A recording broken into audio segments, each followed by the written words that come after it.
पूजा करने वाले का मुंह पूरब की तरफ, भगवान का मुख पश्चिम की तरफ हो तो और ज्यादा ठीक है, और ज्यादा बढ़िया है। फिर तो जहाँ घर की जैसी व्यवस्था है वैसा ही होता है। प्रभु से क्षमा मांग लो। अब कोई किराए पे रहता है, बाहर रहता है, वही एक ही मकान है, एक ही कमरा है, और हमने तो कह दिया कि आप शयन कक्ष में भगवान न रखिए, और दूसरे कमरे की व्यवस्था है नहीं, और वो लोग भगवान को मानते हैं और मानना भी चाहिए। ऐसी परिस्थितियों में फिर भगवान को वहां पर विराजित किया जाता है, स्थापित किया जाता है। मान मर्यादाओं को तो देखा ही जाता है।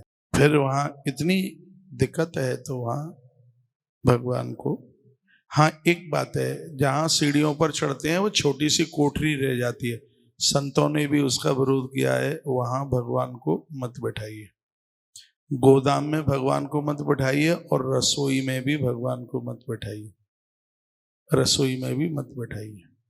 3 तरह की प्रतिमाएं होती हैं, एक खड़ी होती है, एक बैठी होती है, और एक लेटी हुई होती है। 3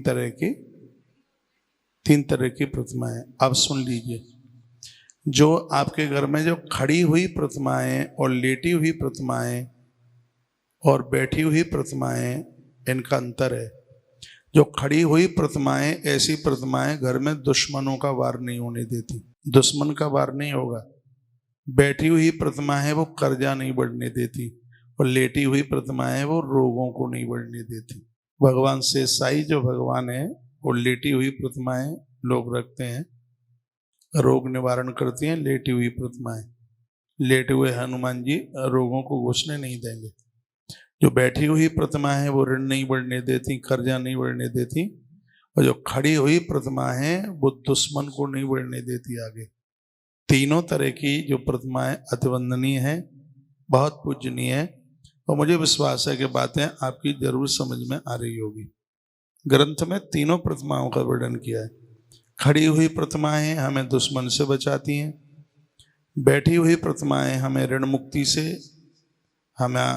हमें ऋण से बचाती हैं, ऋण मुक्त करती हैं, और जो बैठी हुई प्रतिमाएं और लेटी हुई जो प्रतिमाएं वो हमें रोगों से हमारा बचाव कर। ठीक है ना। हमारे पास भी तो खड़े हनुमान जी है।